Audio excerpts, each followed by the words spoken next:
Bonjour. So today we will start on the actual book for this course, Trans Math Classe de Troisième. You all have copies of this book, so from now on when I give problems, I will just refer to the numbers and page numbers, and you can flip the pages yourself, see the problems. Some of the problems in the book are worked out. The solution is given at the back, so occasionally I will ask you to look at these problems, understand how they are done by reading at the back.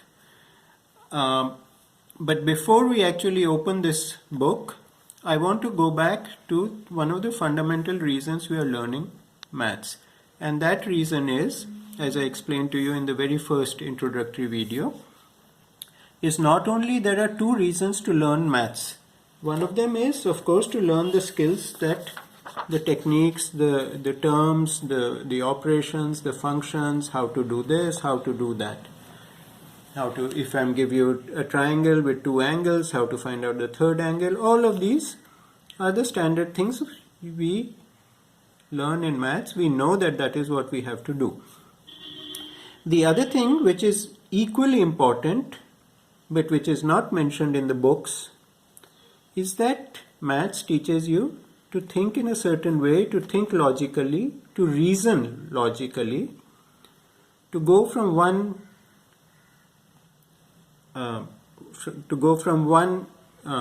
statement to the next, to go from one step to the next clearly and without error. The benefits of this goes much beyond the actual teaching of maths. So you will learn, by the end of this year, you will learn about trigonometry. It may be that in the rest of your life you will never use trigonometry, and you might think that it was a waste to spend time learning something like trigonometry. But the thing is that when you learn trigonometry, it actually teaches you how to, as I said, how to reason, how to think of problems systematically, how to approach problems, how to solve them. And these problems can be any sort of problems. They need not be problems that have to necessarily have a mathematical aspect to it. Because as I told you in the very first video, that maths will help you, becoming good in maths will help you take better decisions in life, even decisions that have nothing to do with mathematics. So, before I open this book, I want to go back to this problem now. This is a problem we did 2 or 3 assignments ago. This is from the last chapter of Transmath Quatrième. Quelle quantité d'eau du récipient A faut-il verser dans le récipient B pour que les deux récipients contiennent la même quantité d'eau? So there is one container with 1.5 liters of water. There is another container with 0.7 liters of water, 0.7 liters. And what quantity should I pour from A into B so that both of them are equal? Now, this is a chapter on modeling a situation, and here we were supposed to do it through equations, and really only 2 of you used equations. By the way, this particular assignment was the first assignment that I can remember that I've ever given to any of my students that everyone did correctly. Everyone did all the problems in this assignment correctly, but you got different grades because you did them in different ways, you took shortcuts, you didn't use equations where you should have, but the numerical answers all of you got correct. One of you forgot to send me a page of the assignment, so he got a little lower grade just because of that. Okay, so now 7 of you did this problem, 7 of you got the correct answer numerically, only 2 of you did it through equations, 5 of you did it in a what you would call a much simpler way. Now, in fact, one of you even wrote that, this problem is so simple, what's a complication, what is the catch? So, now, how is it to, let's forget the equation for the time being. How do we solve this if we didn't have to use equations? So we see, Total amount of water is 1.5 plus 0.7, total is 2.2 liters. You divide 2.2 liters by 2, divide it into two halves. So you'll get 2.2 divided by 2, you get 1.1 liters. So each one of these has to have 1.1 liters. So to get to 1.1 liters here, you have to subtract 0.4 liters. And to get to 1.1 liters here, you have to add 0.4 liters. Therefore, you have to pour 0.4 liters from A into B, and that is the answer. Now, all that I said just now, if you had written it properly, you would have got full marks for it. But all of you who did it in this particular manner without using an equation did so taking shortcuts, where you did the thinking in your head and you wrote down the numbers on the paper. So it is very important that not to do your thinking in your head. Of course, you think with your head, but whatever you think, you should write down. All your process you have to write down. So now I will show you how I have done this problem in this manner without using an equation, but writing it down step by step. Once I show that to you, we will start on the new book. I will open it and we will go through it. I'm only showing you this as an example of how to do problems systematically, step by step. That is like a mantra in my class, systematic, step by step. Okay. So, in fact, when you open your maths notebook to do your assignment, you can start with the mantra, systematic, step by step. Okay. Right. So here, what do we see? First thing is that pictures always make things easier. So always, whenever you can, draw a sketch of whatever you're going to do. You don't have to use ruler, you don't have to draw it at scale, but just to have it, a sketch will make it much easier to visualize, to understand. Okay. So I've done it in English because I go faster in English, but you understand. Total volume of water 1.5 plus 0.7 equals 2.2 liters. I'm sorry, I wrote L very close. There should be one space between the unit and the number. To divide the water equally between the two containers, each container will have to contain 2.2 divided by 2 equals 1.1 liters. Again, I'm sorry, there should have been a little bit more space before the L there. Container A has 1.5 liters of water, so 1.5 minus 1.1, where do we get this 1.1 from? Here, is equal to 0.4 liters of water has to be removed from it. So for this to get half the total volume of water, 0.4 liters of water has to be removed from it. Similarly, container B has 0.7 liters of water, so 1.1 minus 0.7 liters equals 0.4 liters of water has to be added to it. Therefore, 0.4 liters of water has to be transferred from A to B, in French verser, poured from A to B, so that they both contain the same volume of water. If you had, the 5 of you who solved it in this manner had done it, some of you just wrote one calculation and just wrote answer 0.4. No. So, if you had done it in this systematic step-by-step manner, you would have got full grades even though you didn't use an equation. Okay, if you had to use an equation, I explained to all of you how to do this, but I'll do it again here as for the sake of completeness. Let X be the volume of water transferred from A to B. From A to B, let X be the volume of water.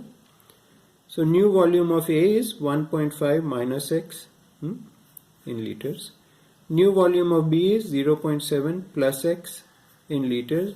These two volumes have to be equal. So this is equal to this. 1.5 minus X is equal to 0.7 plus X. This is the equation. If you solve this, you will get x is equal to 0.4 liters of water. Now this is shorter, and if I had to solve this problem, I would solve it this way, because here I have to think less, here I have to think more. Because here I have to think, I have to add the two waters to get the total water, add the two volumes to get the total water, then I have to divide it by 2 so that I get equal quantities in both. So all that thinking I have to do. Here there's nothing. I have to transfer from, let me get that in focus there, I have to pour from A to B. So from A I'm pouring X, so I'm reducing by X. To B I'm adding X, so so the total volume becomes 0.7 plus X. This is equal to this, so this is equal to this, and then when I solve it, which I don't do here, I will get X is equal to 0.4 liters. Okay, so this is it, and now we are putting aside Transmat Catrium and we are coming to Transmat Croatian. Okay, now just as in the previous book, there are certain gaps in each one of these chapters of this book that we will do, and especially in the first chapter I will teach you a lot more that is there than is there in the book. On page 8 is the recommended order of chapters that we should follow, and this is the order I expect to follow. So first we'll do chapter number 1, which is on effective de calcul numérique. Then we'll do chapter 10, then 4, then 2, then 11.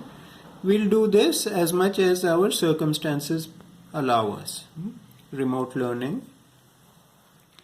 And so just in case you want to read further or read ahead, this is the order we will go in. Okay, so let's come to chapter 1, which is Effectuer des calculs numériques, which basically means doing numerical calculations. So here we will not have unknowns, we will just deal with numbers. This is how we start, and in this book, J'apprends le cours is what is the most important content of the chapter. It's put in short here. You can refer to this page often when you do the problems in this chapter. Wherever you have a problem with which is written in red on a yellow background, this means that this problem has a answer at the back of the book. So you can see all of these 2, 3, 4, 5, 6, 7, 8, 9. These will have answers at the back of the book, and you can actually do them as practice. And sometimes I will say do number 7, see how it is solved in the book, so that you learn something from it. Normal problems which the answers are not in the book are written in white on a blue background, on a blue rectangle. So see this 33, there will be an answer at the back of the book, not for 34. Let's even find it. It's probably on, I'm turning the pages.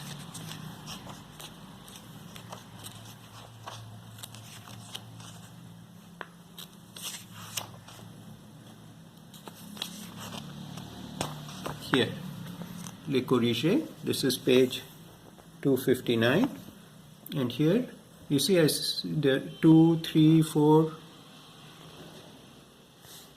5, 6, 7, all of them have answers. When I said 33, 34, see 33 has an answer but not 34. So occasionally I'll ask you to do a problem there and look up the answer there just to understand. Okay, now more specifically, this chapter has, let me come to it, this chapter has 3 major topics. First is règle de calcul sur les puissances.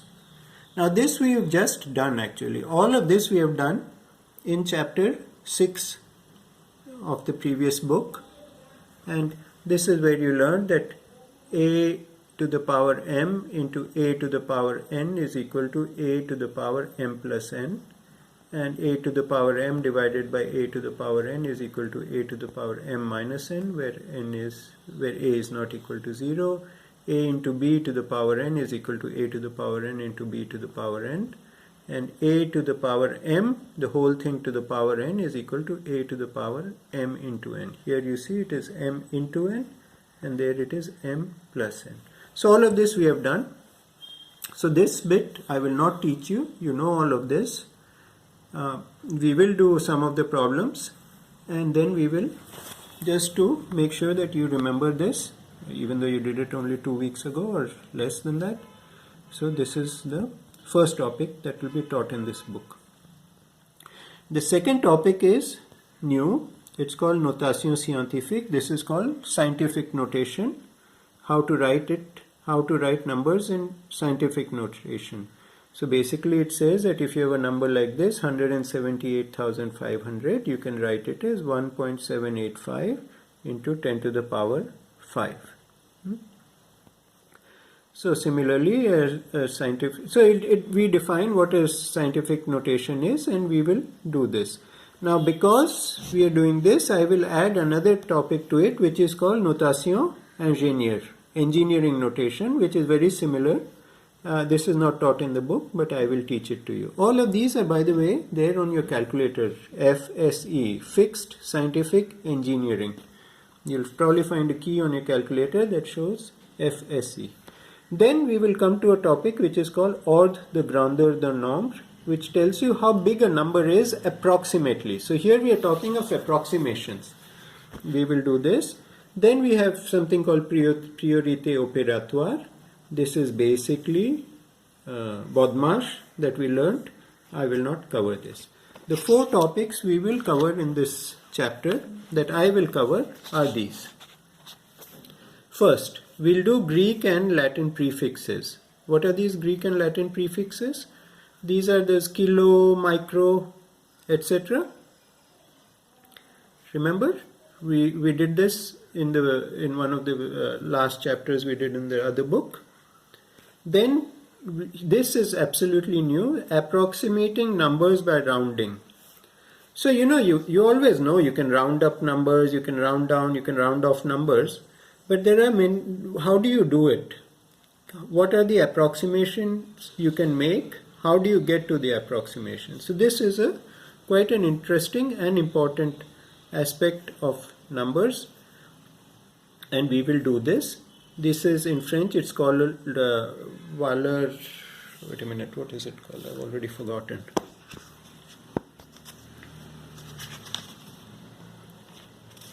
Valeur approchée. There's terms like valeur approchée par défaut, valeur approchée par excès. So basically there's rounding of numbers, there's rounding up of numbers, there's rounding down of numbers, and there's truncation of numbers. We will explore all of this. Then as I said, we will do scientific and engineering notation, and then we will do order of magnitude, which in French is ordre de grandeur. So these are the topics. This will be slightly longer chapter because I am doing more stuff than is there in the book. And I will also give you problems that I will have to make up myself because, for example, approximating numbers by rounding, there are no problems in the book for that. Okay. So the first thing we start are Greek and Latin prefixes. And now if I go back to Transmat 4, I think this was there in one of these chapters we did. Yeah, here we are. Remember, this is in chapter 6. Puissance de 10 et préfixe, giga, mega, kilo, unité, milli, micro, nano. So now I will give you this in more detail, and this is what we will do, and that is where we will end today's video. Okay, so this is it.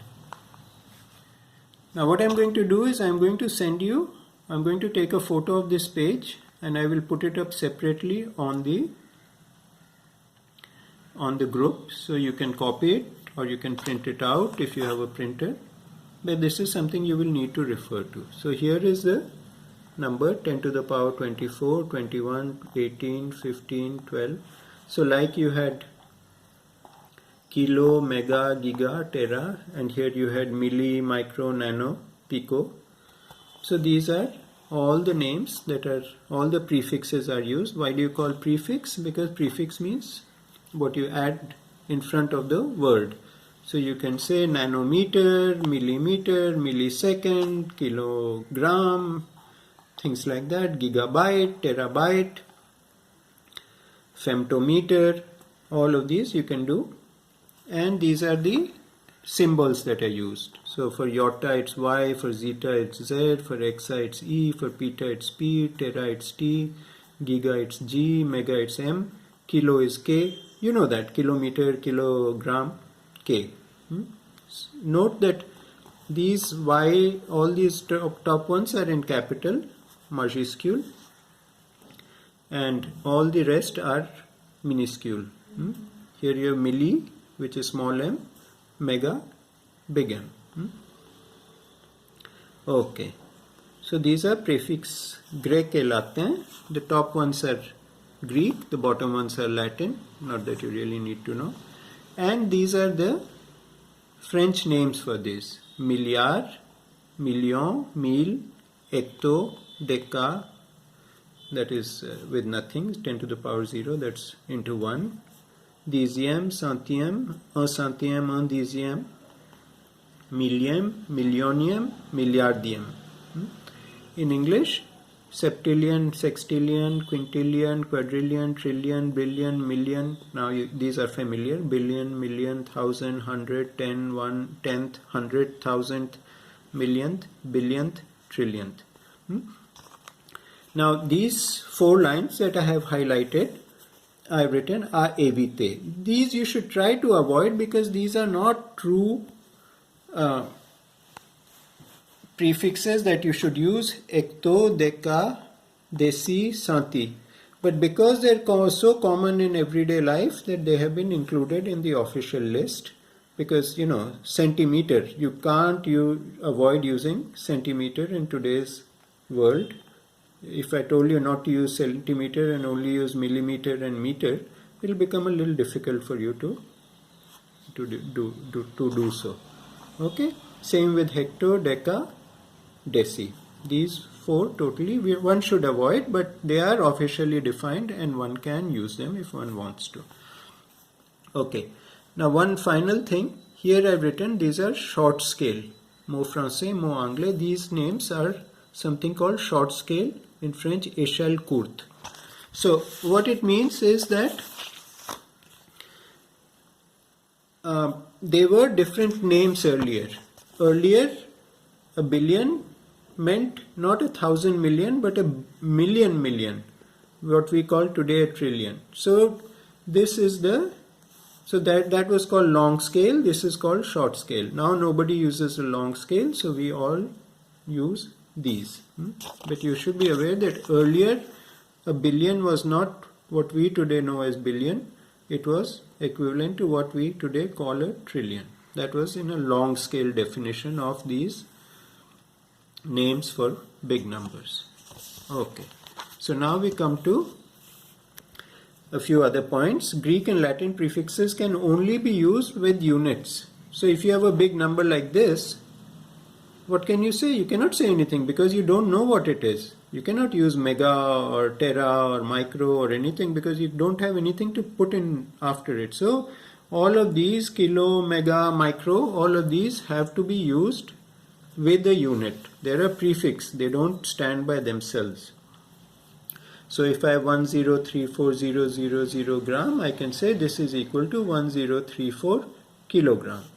Or if I have a distance of 1 terameter, which means 10 to the power 12 meters, I can write 1 followed by 12 zeros, meter. Okay, so this is where I'm going to stop today. It's 24 minutes already, and I'm going to send a photo of this page. Take a nice photo so that everything is visible, and I'll send it to you so that you can save it, and you can even print it out or copy it if you need to, because you might have to refer to it. Okay, I'll stop here. tomorrow we will continue with this major topic, which is approximating numbers by rounding. And before that, as part of the topic, we will also talk about accuracy of numbers and accuracy of representing them. What this means, I will explain to you in tomorrow's video. Okay, I stop here. There is no in-video homework to be submitted.